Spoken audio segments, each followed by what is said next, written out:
Section 3.1 review.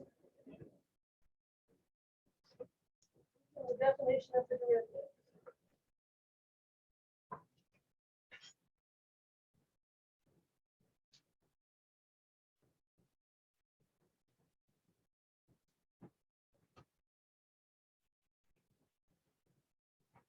So we can find the derivative at a particular point. We can zoom a bit here. Let's do that.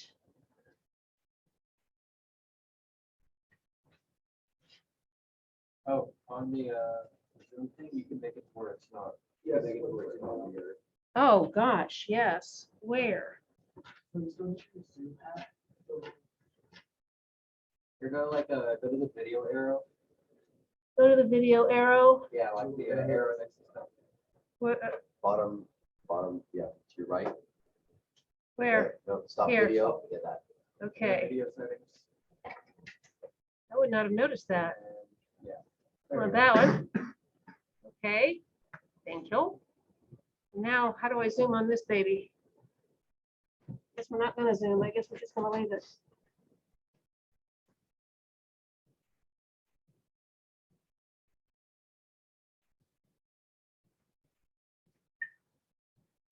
Nope, that doesn't do any kind of zooming.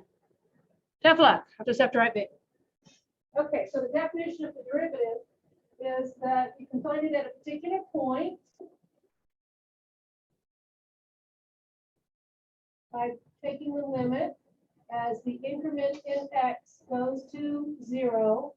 So in your book, they use the symbol delta x, a small increment in x. I've just been using h because it's one letter less to write. And then you find the value of the function at the nearby point minus the value of the function at the particular point, and then divide by that increment in x. That's at a particular point. But that's not terribly useful unless you just have to do one of them. If you have to do several values of the derivative at a point, then it's easier to do this in terms of x and then just replace the x with a at the end. This is at any x.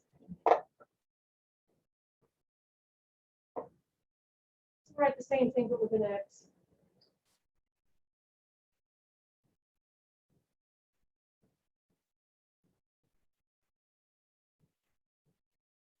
And one of our uses for the derivative was that it gives us the slope of the line that's tangent to the graph at a particular point. So if you want the equation of the tangent line,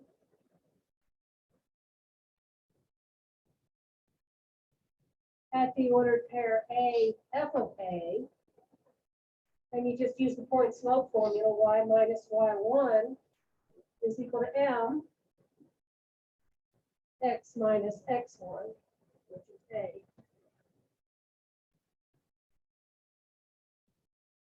So derivative is the slope of the tangent line.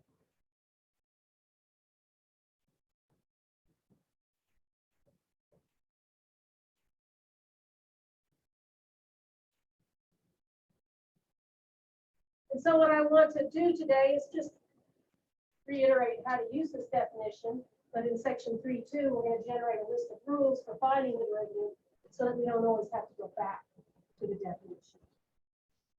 I'll fit on there. Good. Good. So last time we did just a polynomial function, and then we did a rational function. So let's look at something that's in radical form.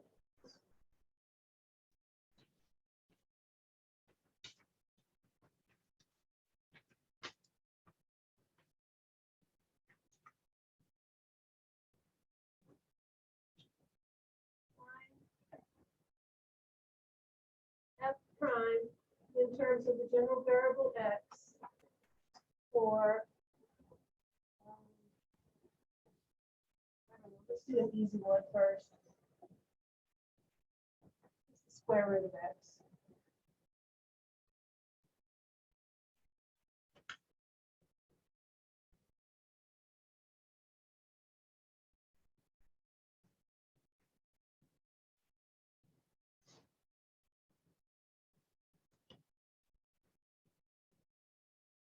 So we write out the definition. We're going to use the general one there. F of x plus h minus f of x all divided by h. We'll do that for this problem. I'll just write it out just to stall a little bit so you get caught up with me. This says the change in y over the change in x. There's the change in y. There's the change in x.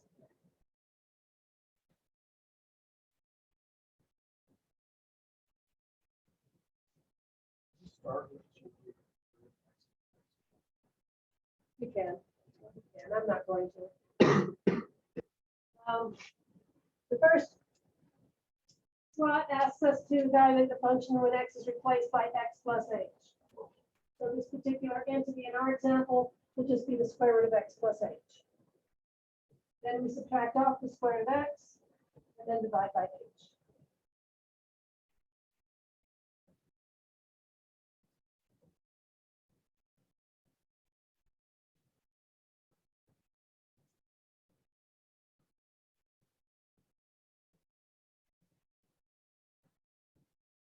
Then we need to figure out how to take this limit. In its current position, we can't because it has the form of 0 divided by 0. So what do you want to try? Multiply by the conjugate. When you got radicals, our trick was to multiply by the same thing, but change the sign in the middle. Put that down here.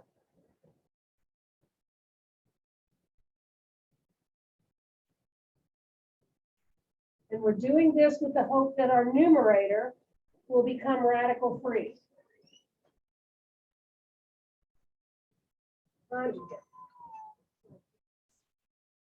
Square root of x plus h plus the square root of x. Top and bottom so that we're multiplying by 1.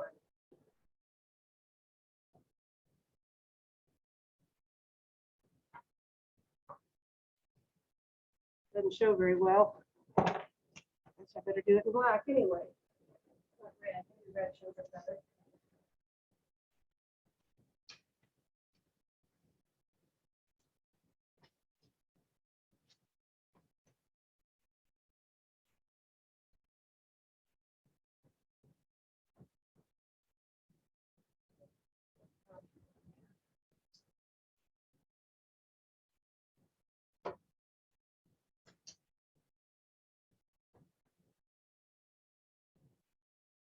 So I need you to multiply the top out for me. We're going to keep the bottom in factor form because I'm hoping to cancel, but the top is what we're trying to clear the radicals out of there. So distribute the terms correctly, and let's see what we have left.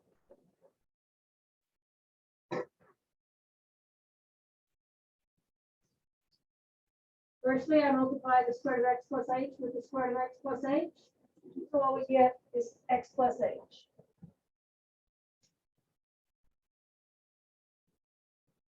Now the middle terms are both going to be the square root of x times the square root of x plus h. The inside and the outside, but they'll be opposite in sign. That was what we were hoping to happen. We're going to get rid of those. And now you multiply the two last terms together, and you just get a minus x. Downstairs, I said I'm going to keep that factored. I didn't leave room for the limit. I'm going to have to rub that off and give me a limit in here.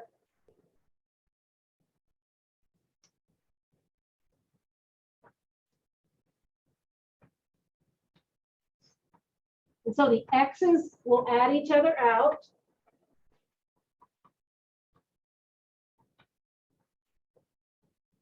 Add each other out, leaving me only with an h.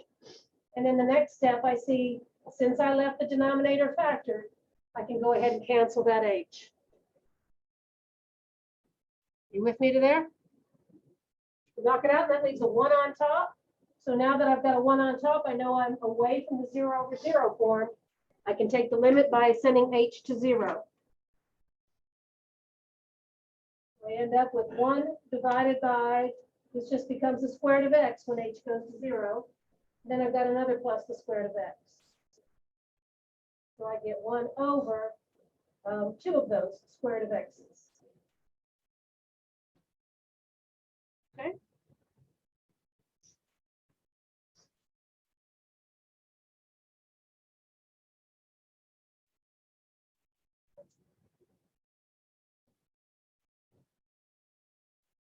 Okay, so here's one for you. Do the same.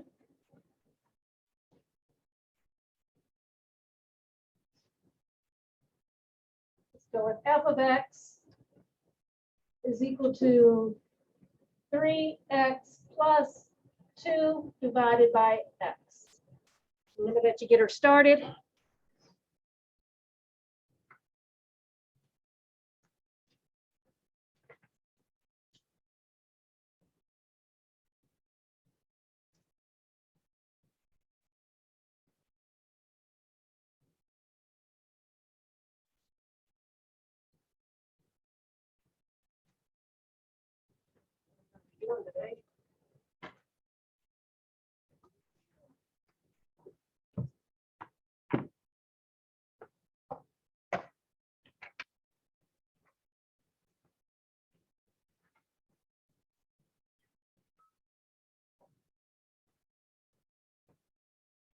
That.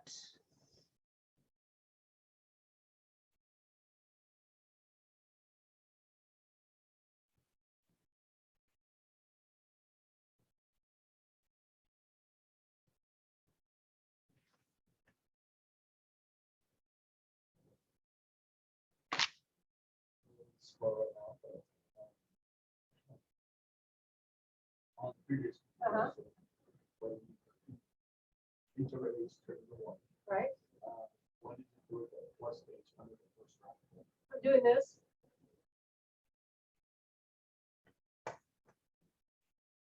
Taking the limit as h goes to 0.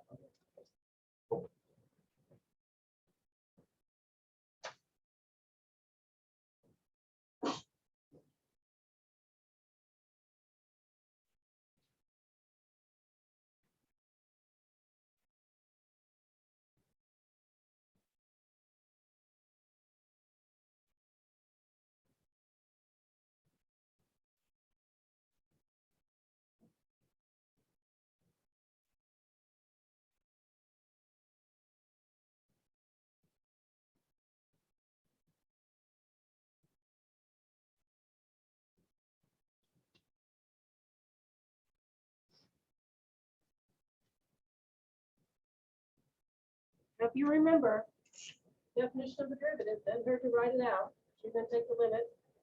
And h goes to 0. That's my good one. F at x plus h minus f at x.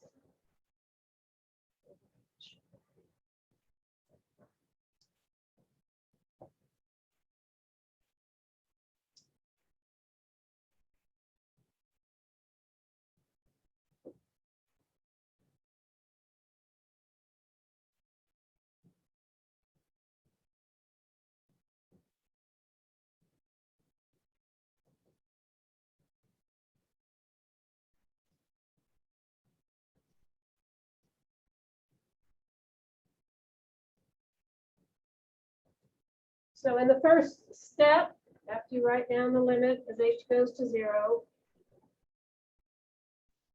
f of x plus h takes each of these x's and replaces them with x plus h. So we'll have 3 times the quantity x plus h plus 2 divided by x plus h.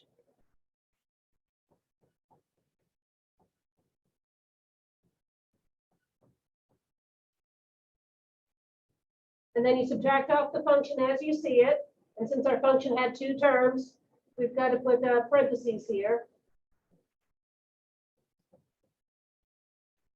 And then you can divide all that by h. Is that the way you got it started? That's the important part. That's just algebraic steps if we're careful. And in the next step, I'm going to distribute the 3 through the parentheses and the minus sign through the other parentheses.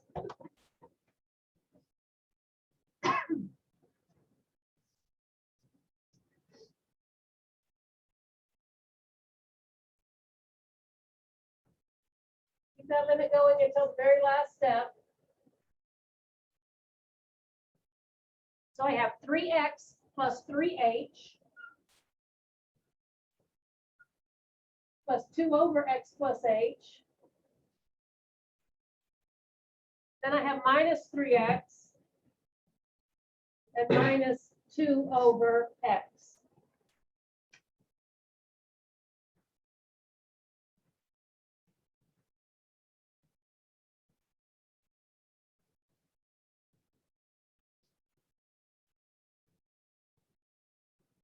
So of course, the 3 x's will add each other out.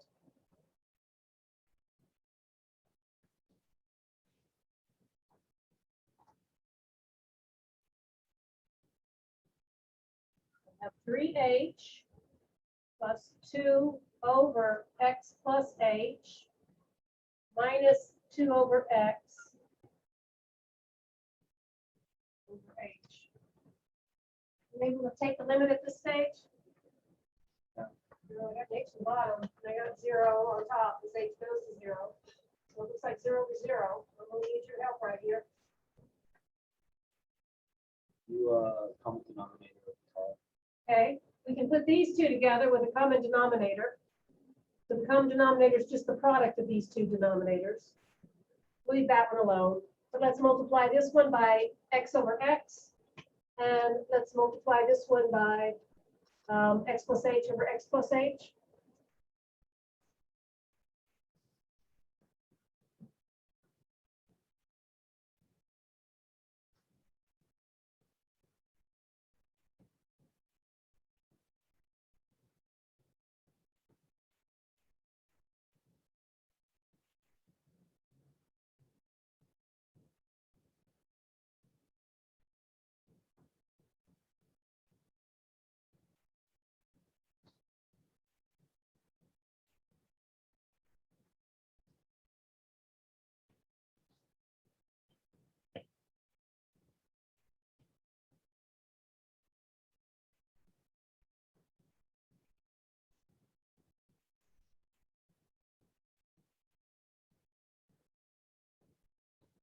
See what that gives me.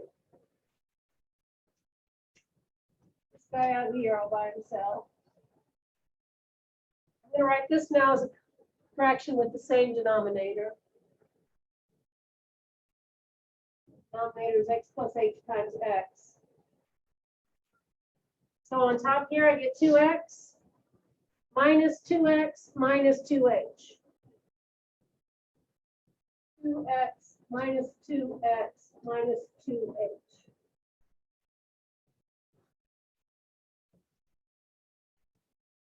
Plus, sorry, like this plus.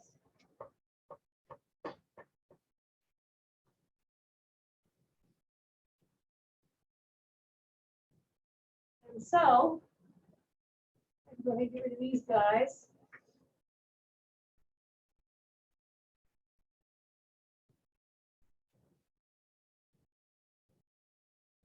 We have a minus 2h over x plus h times x. And that's all divided by h, so I'm going to flip and multiply and put a 1 over h here. Is that all right? We're in Texas. So. We're in Texas, even though everybody's in Arkansas, then it's a big afraid they don't believe it. Yes, they did. All right, we're going to distribute this to here and cancel that h. We're going to distribute this to here and cancel that h. So the 1 over h term is gone. The 2 is this h on top and this h on top.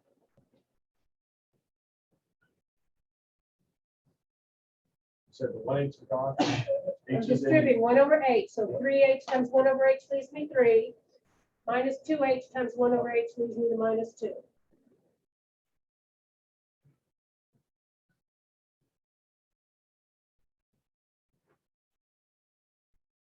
That's all that's left. Take the h's out of the numerator, take that h out of the denominator. Once the h from the numerator is gone, we can take the limit as h goes to 0. So this h is becoming 0, and I have x plus 0 times x. So let's just write that as x squared. Once I take the limit, I have my derivative. Let me go ahead and put the minus sign here. So if h comes to 0, you still can't take the limit because you end up with 0 over 0. Right. Right. The whole point is trying to figure out any way to get h out of the denominator. Get the h out of there. Yeah. And so we saw to get the h out of a polynomial, we just multiply, factor, and cancel. If you have a fractional expression, you get a common denominator, and the numerator will simplify enough to get the h to cancel. We had a radical sign, we multiply by the conjugate. But there's our derivative. Notice that this particular function here had a vertical asymptote when x is 0. There's not a derivative present there because there's not a graph there, right? The derivative is also defined at x is 0. The derivative represents the slope of the graph at any point. So for instance, what's the slope of the graph here when x is 1? Y is 1, right? The 1 in there. What about the slope when x is 10? Negative 3 47. minus 2 over 2.95. 100, right? So I can get the slope of the graph anywhere. Yes, sir. Middle of the column, at the very bottom, you have 3h plus 2 over x plus h times x over x. Where you just do that to get something. You get a common denominator between these two fractions. Oh. Okay, So, go ahead. just to sum up in my mind, going from limits before, now we're doing derivatives, all we're doing is plugging in the function into the limit definition, Uh-huh. and then you're pretty much doing the same thing as we were doing before. It is. We were building before doing this. Mhm. Right? There were some exercises where you had to find the f of x plus an h, simplify that, find the difference quotient. So we're just building our way toward that. So anytime you have an x in the function,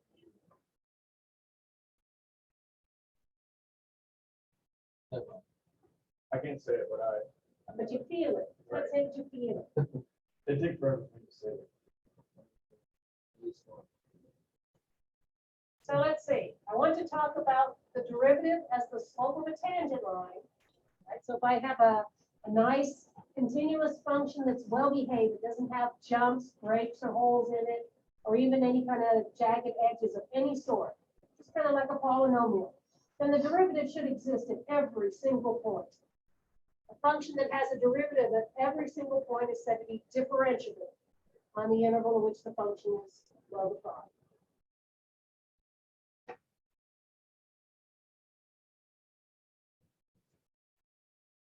So if f is a nice continuous function,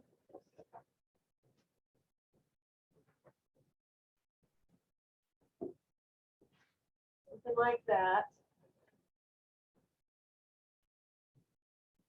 the derivative should exist at every value of x in its domain.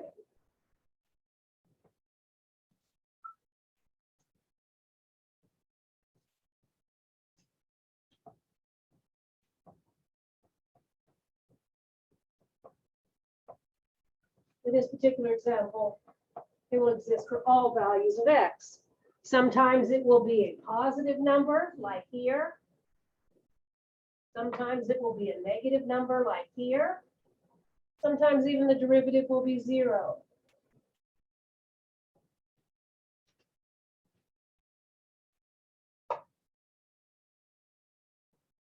The derivative exists at every single point. The derivative represents the slope of a tangent line. There are some times where lines have no slope. Give me an example when a line has no slope. Or a 0 slope. Vertical line. If a graph becomes nearly vertical at a point, there's not going to be a derivative there.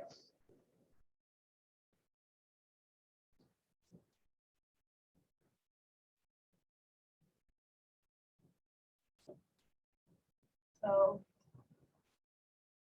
f prime at A will not exist if, in case 1, f at A is nearly vertical.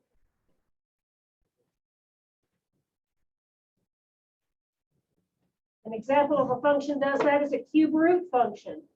A cube root function gets real steep. Let me make it even steeper. Right there, there'll be no derivative at that point where the graph itself is nearly vertical because the tangent line is vertical. If you plug it into the formula, what does it return? You get a 0 in the denominator. Okay. So for instance,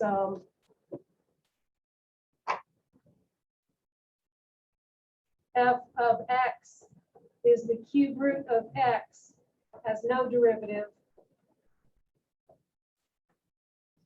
at x is 0. I'll show you that later when we have our derivative rules established. Because it goes to a even.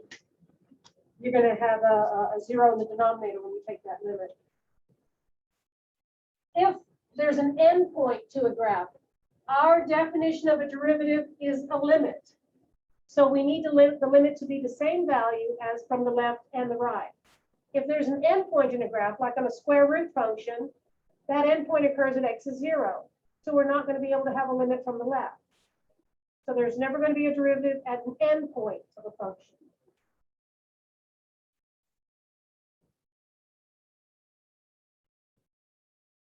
You asked a question like if you zoomed in on like a function where you just took a segment of it and asked as a person, would that be an example or? You know what I'm talking about? No. And how like on If you zoom in on a function, the tangent line should look exactly like the function there. I guess like if you were to take a segment of the function on the right and just look at that function.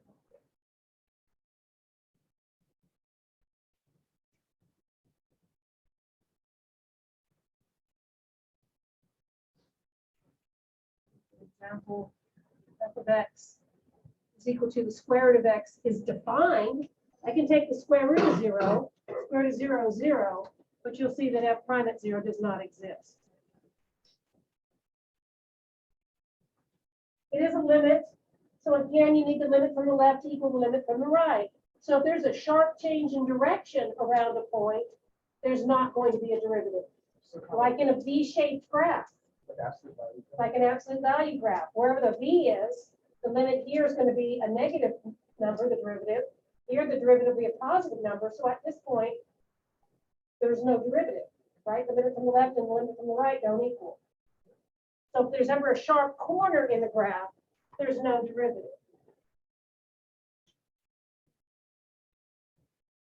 Or if you've got a piecewise defined graph that's continuous but makes a corner at the point of break,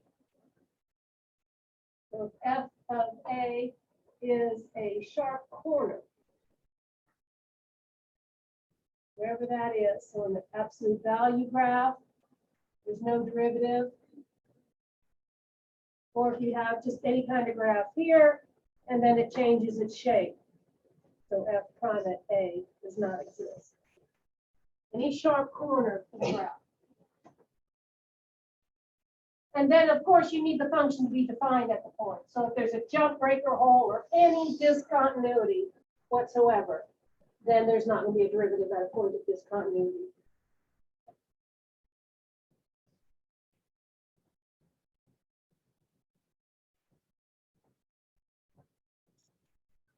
So if you've got something like that, there's no derivative here. Asymptotes, like in this example, jump, hole, any kind of discontinuity. So if you look at that picture where I said nice, nice means none of these things. No sharp corners, no breaks, jumps, endpoints, or anything. Functions that are nice and have a derivative everywhere are said to be smooth. Smooth means it has a derivative.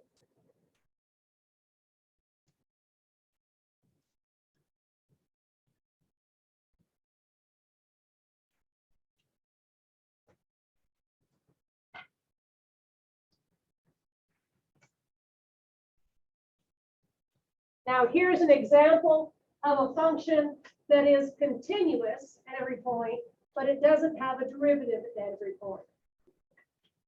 So if you know f is continuous, that's not enough to know that f is differentiable everywhere. On the other hand, if I change that into its converse, if you know f is differentiable everywhere, then you're guaranteed that f is continuous everywhere. Differentiability implies continuity, but continuity does not imply differentiability.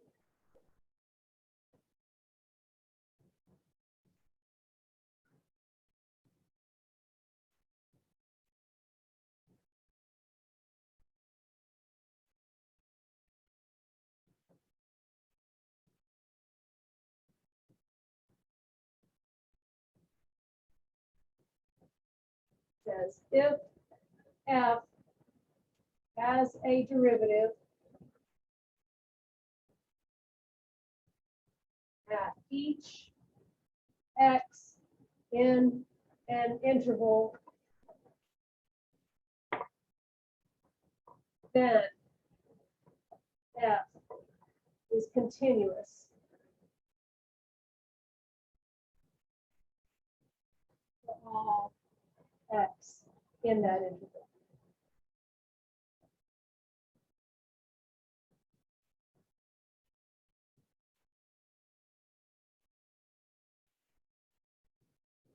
This is not true.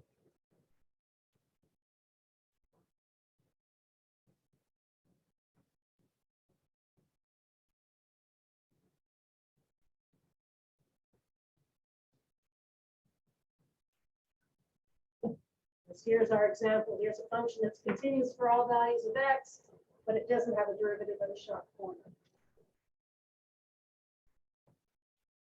So if you know something about the derivative, then you know something about the function.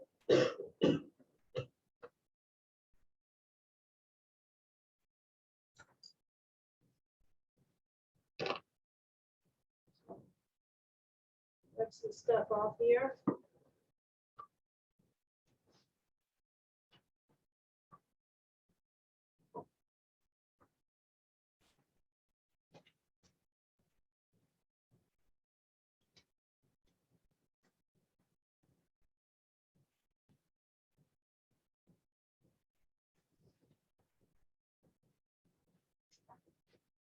Suppose I know, give you the graph of y is equal to f of x.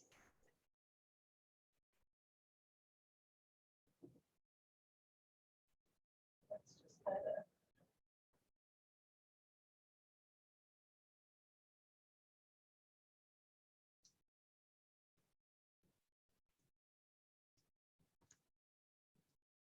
here at x is equal to 0. Let's say that this is x is 1. And that's x is 2.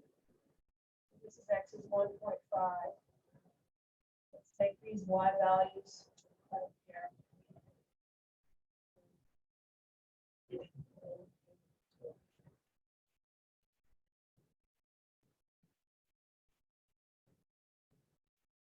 That's an example of a function that's continuous for all values of x. So there's a derivative everywhere.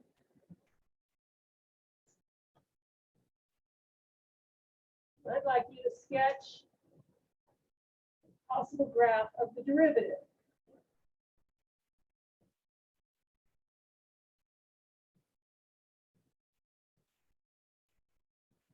And I kind of gave you an easy looking function. You might be able to guess the kind of function whose graph looks like this. It could be, except I got my arrows going up and down. So they're gonna, it's not gonna be a trig function because it's not periodic. What kind of What are you function? supposed to do for periodical? I'm sorry? What are you supposed to do with the arrows? It's periodical. Oh, just make them repeat the same shape. But my arrows are going up, so it's not repeating the same shape. Read that looks like a third-degree function. Third-degree polynomial. All right, so what do we know about the derivative? Well, I know a couple of things. I know the value of the derivative here and here.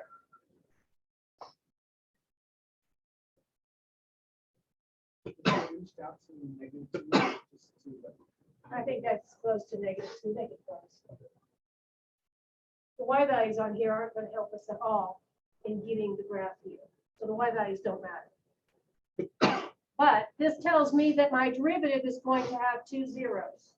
It's going to have a 0 when x is 0. It's going to have a 0 when x is 1.5. So as I'm sketching the graph of f prime at 0 has to be 0. F prime at 1.5 has to be 0.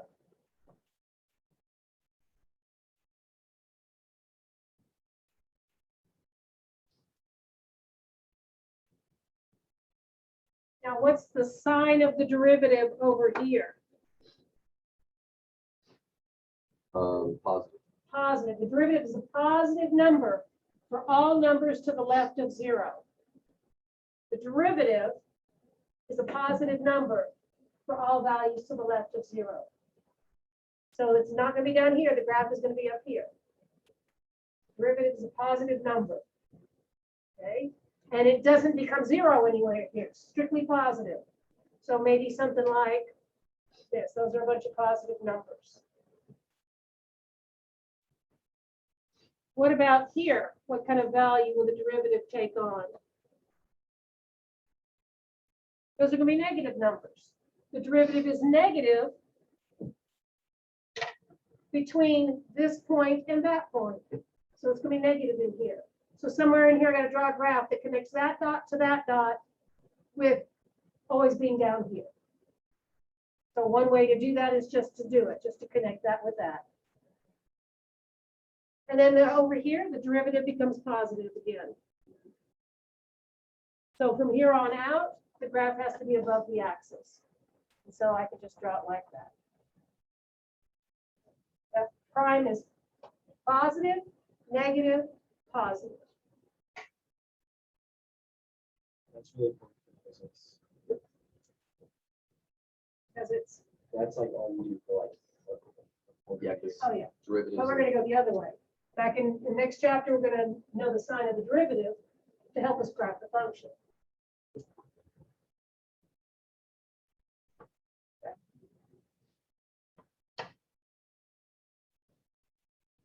Okay. So let's go on to section 3.2 and let's develop our rules for finding derivatives. We have a whole list of them and use the fact that we have the derivative is the slope of the tangent line. Now, I was just kind of perusing your web work. A tangent line touches the graph at a certain point and touches only at that point, and it behaves like the graph does. There's another kind of line called a normal line. Normal in math typically means perpendicular. Normal means it makes a right angle. A normal line to a graph at a point is the line perpendicular to the tangent line at that point.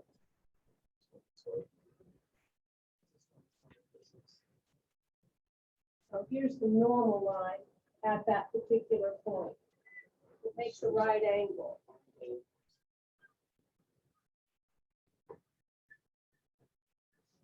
Oh, is that what it's called, the normal force? Sure, normal means it's pulling in the direction of the rate of greatest change, perpendicular to the tangent. So we know the tangent line has a slope of f prime at A. What would the slope of the normal line at A be? Negative A1 over A. Tangent line, the slope is equal to f prime at A, and two lines are perpendicular if their slopes are negative reciprocals of one another. So I change the sign, flip it over. Slope is equal to negative 1 over f prime at A. Okay, so just pay attention to that on your web work. Sometimes you ask for tangent lines equation, sometimes the normal lines equation.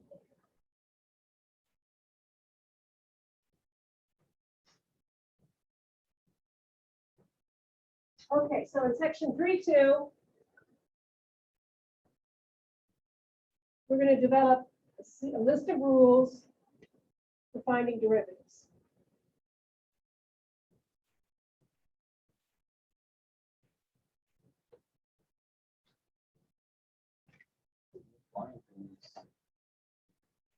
Sorry? Flying things.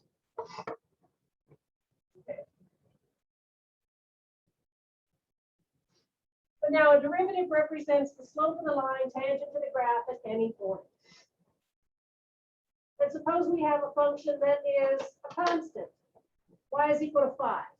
What kind of graph does y is equal to 5 have? Horizontal, right? And what's the slope of any horizontal line? 0. So the derivative at any point along the graph of y is equal to 5 should be 0. So y is equal to a constant has as its derivative 0.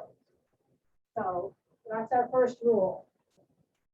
If y is equal to some sort of constant, then its derivative, I'll denote it as y prime, is 0.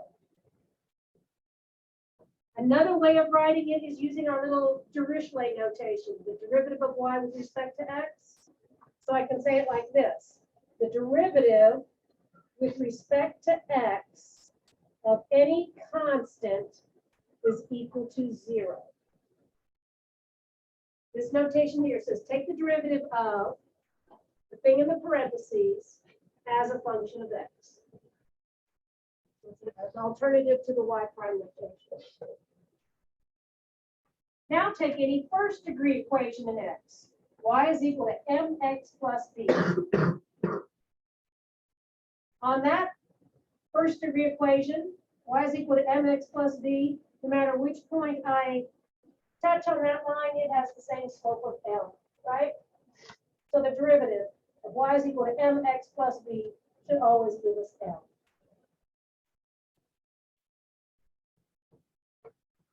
If y is equal to mx plus b, then y prime is m. Or if I just do it as a general function of x, you can say that the derivative with respect to x of just y is equal to x. What's the slope along the line y is equal to x? 1 to x1. 1. So the derivative of x to the first power is just 1.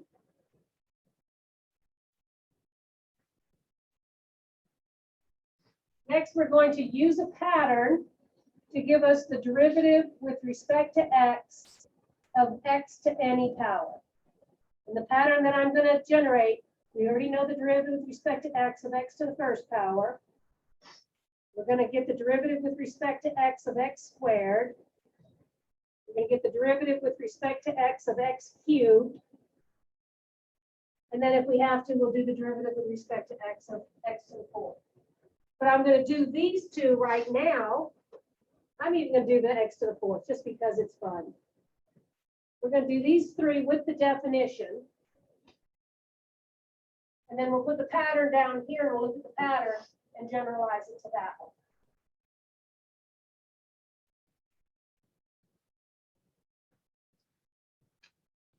I want to do x cubed and x to the fourth so that we can use Pascal's triangle.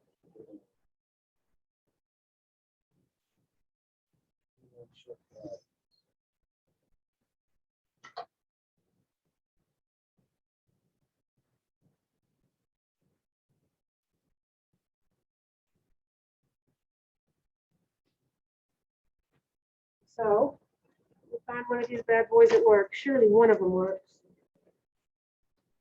Okay, so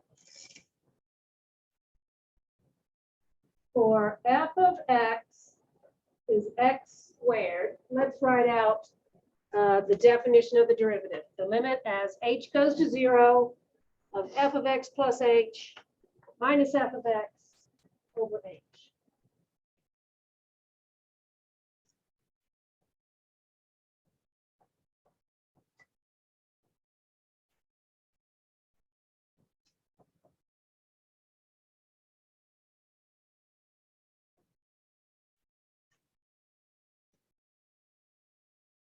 That's in general. Now let's write it out in particular. Surely one of these works.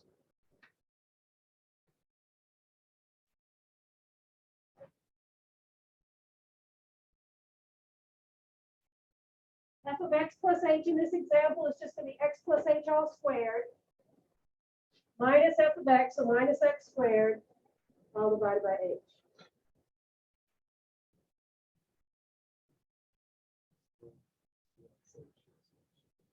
There you go. We know that we need to apply that out. What you got for me, Liz? Tell me it again. That is x squared plus 2xh plus h squared.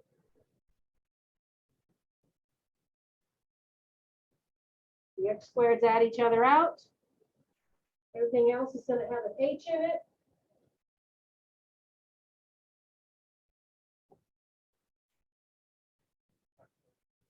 Factor out the h.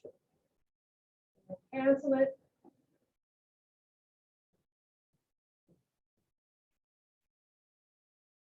Once you cancel it, you can take the limit.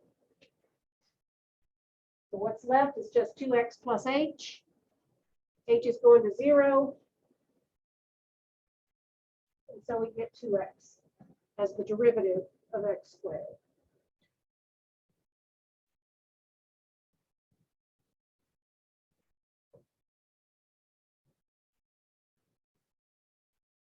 All good? Okay, so we're gonna do the next part kind of quick with my eraser. I'm gonna make this x cubed. What that does, it makes this x cubed and that x cubed. So everything from here on out changes. Steps will be the same, but we've got to cube this thing. So here's where I'm going to use Pascal's triangle. Let's see. Pascal's triangle. 1, 1, 1, 1, 2, 1, 1, 3, 3, 1, 1, 4, 6, 4, 1. Can you tell me where I'm getting this 4? Remember how Pascal's triangle is built? Never seen this before. But 1 and 3 above it. Add the two numbers above it. Add the two numbers above it. Add the two numbers above it. And so if we were going to make the next row of Pascal's triangle, you always have the 1 on the boundary. 4 plus 1 gives me 5. 4 plus 6 gives me 10. 6 plus 4 gives me 10. 4 plus 1 is 5, and then 1 on the boundary. And what these numbers are, like this 1, 2, 1, those are the numbers that go in front of the binomial. If I take a plus b and square it, we end up with 1a squared plus 2ab plus b squared. These two ones come from a plus b to the first power. What you get is a plus b. And this one comes from a plus b to the 0 power. Anything raised to the 0 power is just 1. Those numbers are called the binomial coefficients. And we formed a polynomial on the right-hand side by starting with the lead term to the highest power. Then you go 1 degree less and 1 degree more. And then you go 1 degree less, which now puts that at the 0 power, and 1 degree more. So let me show you how to take a plus b cubed.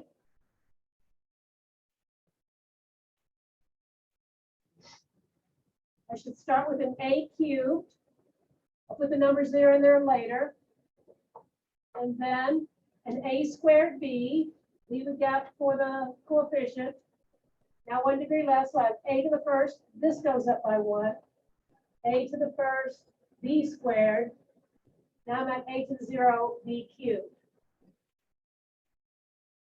Then I go back up and get these numbers, 1, 3, 3, 1, 1, 3, 3, 1. And that's where we are right now. My a is an x and my b is an h. So I'm going to expand that with the binomial theorem. You said you've never seen that? I've never seen it either. Really? You guys skip algebra or something? You know, I skipped secondary math. Professor, Yes. you seen this somewhere? Maybe when you studied permutations and combinations somewhere, did you ever have a high school stats class? I never studied. Wincing anyway? I didn't take stats. Okay. All right, let's use that here.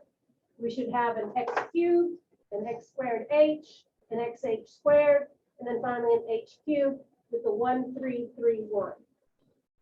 So 1x cubed plus 3x squared h plus 3xh squared plus 1h cubed. 3, 2, 1, and then gone. And then 0, 1, 2, 3. So that's this. Now minus that x cubed all over h.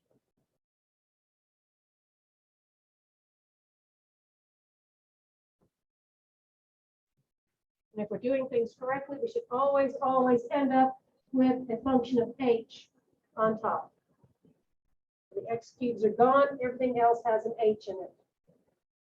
3x squared h plus 3xh squared plus h cubed over h. In this step, we factor out the h. And I'll have 3x squared plus 3xh plus h squared.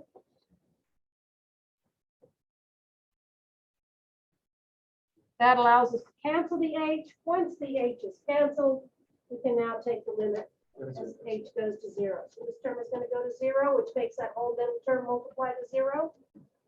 0 squared is 0. Then what we're left is 3x squared. Not yet. I want to do the other one since I got Pascal's triangle up here. Change that to a 4. Change that to a 4. That to a 4. See if you can write that line out with Pascal's triangle.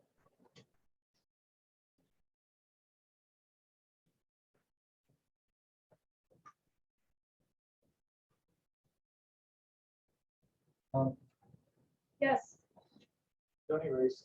I will, but I'm going to put everybody here. Multiply that. Yes, sir. Smile.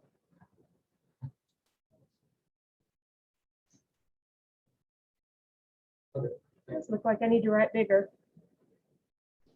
Doesn't matter, I'm not watching the video.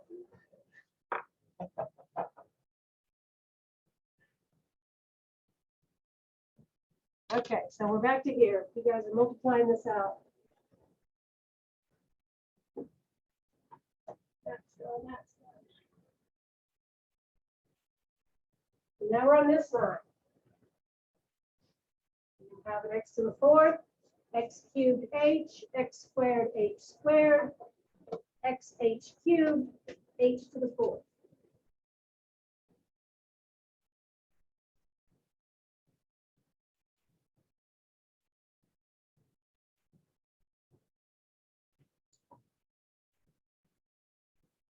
Hustle it up a little bit. I'm going to say we're going to have an x to the 4th plus, next number is a 4, so 4x cubed h to the 1st power. The next number is a 6. That'll be an x squared h squared. Then plus 4 xh cubed, and then plus 1 h to the 4th. And that's what x plus h to the 4th will look like. Minus x to the 4th all over h. Yep. First and last term are gone. Everything else has an h. We'll pull it out. I'm going to jump a step. We'll go ahead and pull out the h. So we'll have a 4x cubed plus 6x squared h plus 4xh squared plus h cubed all over that h. Cancel. Take the limit. What's left? Everything in here has an h. Those h's are all going to go to 0, so those terms multiply to 0, and 4x cubed is all we have left.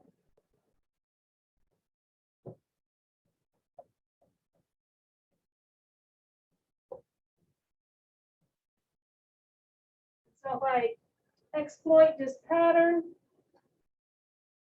I can think of one as being x to the 0. So if I have a first degree function, its derivative is 0 degree.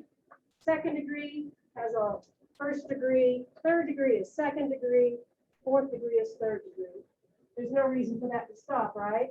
Because in the binomial theorem, this expansion brings me this term, which is going to subtract out with the other term. So it'll always be 1 degree less. So this number is always going to be 1 degree less than it was before. And then these numbers are going to be the coefficients of the term that's left after you cancel the lead term. 1, 2, 3, 4, 5. And so the 3 came from the power. The 2 came from the power. The 5 is going to come from the power. So whatever the power was before is going to be right here.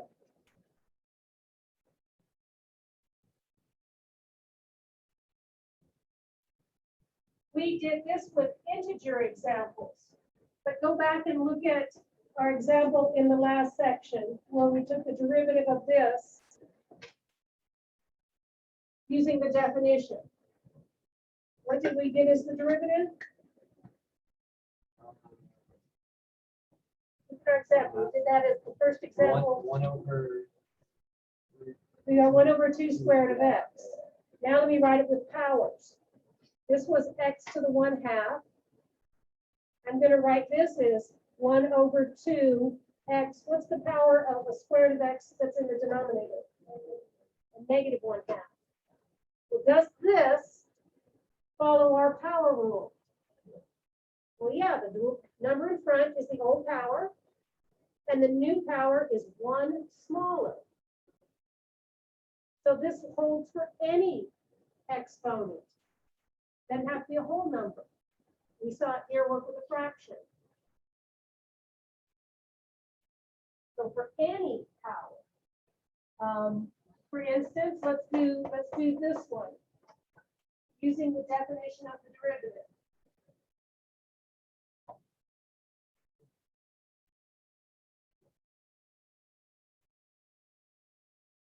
Using the definition of the derivative, we have that f prime of x is the limit as h goes to 0, 1 over x plus h minus 1 over x all over h. So our 1 over x plus h, I didn't mean to write like that, I want it squared, right? Squared. Better? So what do we typically do from this step when you're trying to subtract two fractions? We get a common denominator. So I'm going to multiply this fraction by x squared over x squared. I'm going to multiply this fraction by x plus h squared over x plus h squared.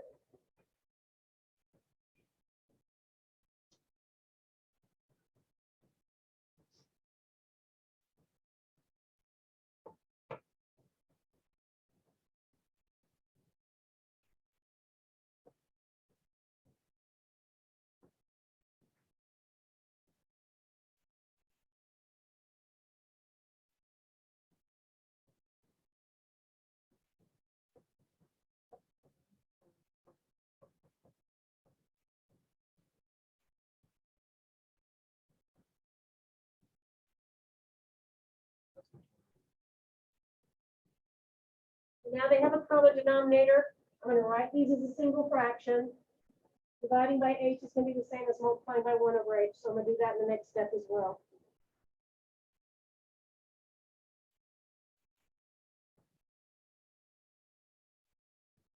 Here's the common denominator. X plus h squared times x squared. My first fraction, I'll just have an x squared on top minus an x plus h all squared. Instead of dividing by h, I'm going to multiply by the reciprocal.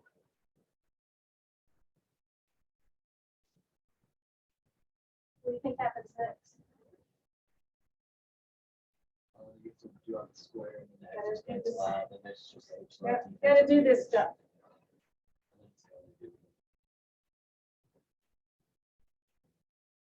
So I'm going to have an x squared minus, now let's multiply out this binomial, x squared plus 2xh plus h squared. I'm going to keep the denominator factor.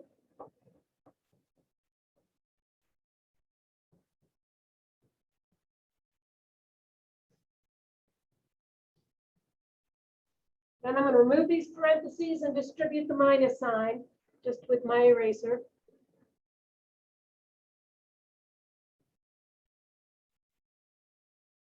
Come on, left hand, work with me.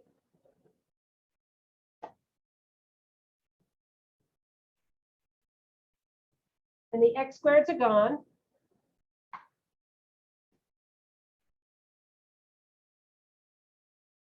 And I have minus 2xh minus h squared, x plus h squared, x squared times 1 over h. I'm going to divide by h, so that one's gone. One of these is gone, and that one's gone. Once that one's gone, I can take the limit by setting h to 0. So this h goes to 0, that h goes to 0. And I get negative 2x over x squared times x squared. That's negative 2x over x to the 4th, which is a negative 2 over x cubed. That's with the definition. I'm going to rewrite it like this. You're going to use this rule. X, 1 over x squared is the same as x to the negative 2. Bring the power down, raise it to 1 power less. Bring the power down, raise it to 1 power less. So that's a paper definition. This is by the derivative rules. That's by the definition. We get negative 2 over x cubed in each case. So what I want to emphasize is that this power rule here applies to every single power in the world. Whole numbers, fractions, negative numbers. It even applies to irrational numbers, but I can't prove that to you just yet.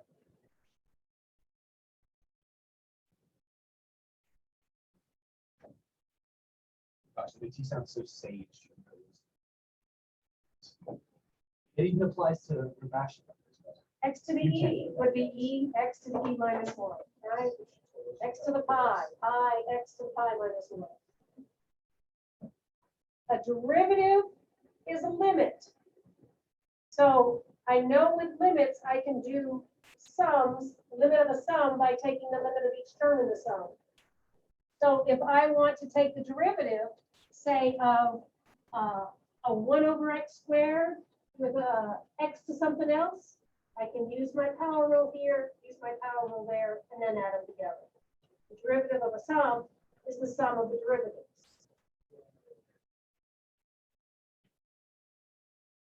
So that one looks like this. The derivative with respect to x of an f of x plus a g of x is going to be f prime of x plus g prime of x.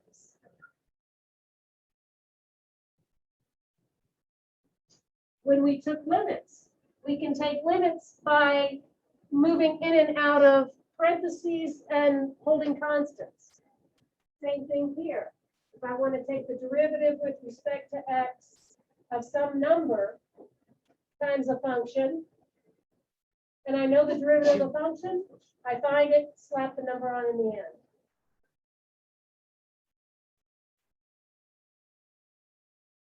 For instance, if I want to take the derivative of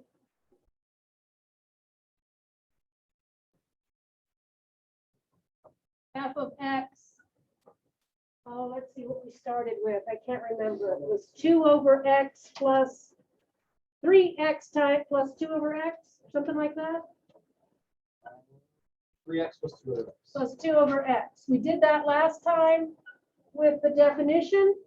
let's look at it now with our rules.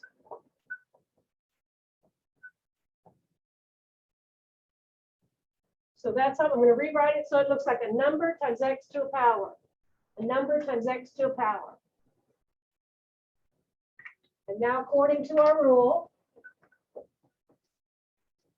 we can copy the 3 down, take the derivative of x to the first power.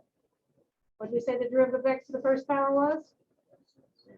No, x to the first power had a derivative of 1, right? 1x to the 0. And then here, bring the power down. Here's the 2. We'll keep the plus 2. Bring the power down, raise it to 1 power less. And so if I simplify that from here, I get 3 minus 2x to the negative 2. If you go back and check your notes, that should be what we got using the definition of the derivative. Much prettier. So what is the derivative of, I don't know, 18x to the 100th power?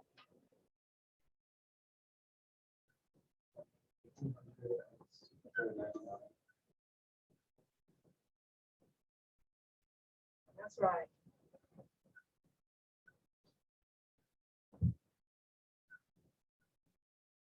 Are we done?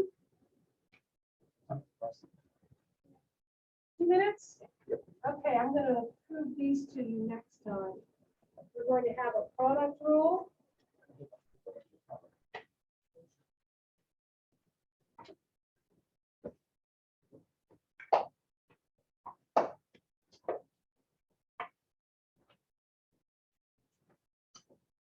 Product rule says something like this. I'm going to call my first function f of x and my second function s of x.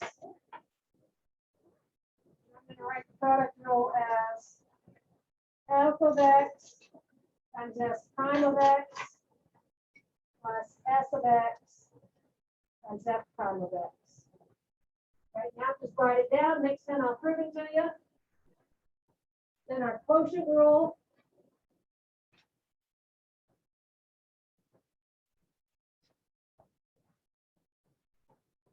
So I'm going to have a top function, t of x, and a bottom function, b of x. The quotient rule looks a little bit funny. Bottom function times the derivative of the top function minus the top function times the derivative of the bottom function all over bottom function squared. Prove those to you next time. We'll use those next time. If I am correct, we have a test 1 week from today. 1 week from today, so I've got to finish up this section, and I guess I'll tell you on Wednesday how far the test will go. Exam 1 is 1 week from today in class. That's going to be Monday, September 20. Probably as far as we reach to on Wednesday. Is that your question? I was asking for class. It is in class. During normal class time. I'm not gonna. Yeah, I'll put it on paper. We'll just need short answers. No multiple choice. I'll grade it. It's just like the problems you're turning in, except for you'll just be sitting there doing them without looking at anything. Okay, so I'm not sure if I've opened up a web work on this yet. I'll get busy and do that after my next class. It's open? Yeah. Section 3.2? Yeah. Okay, good, good. And you can go ahead and start on it. Yeah. This is gonna happen to you halfway off. Really? Yeah. Right? Sure. Do I take the test? Do I come here? You taking in the testing center? Is that You'll what go to the I'm saying? testing center. I don't come here? You don't come here. Oh, okay. If you want to, you can, but if you want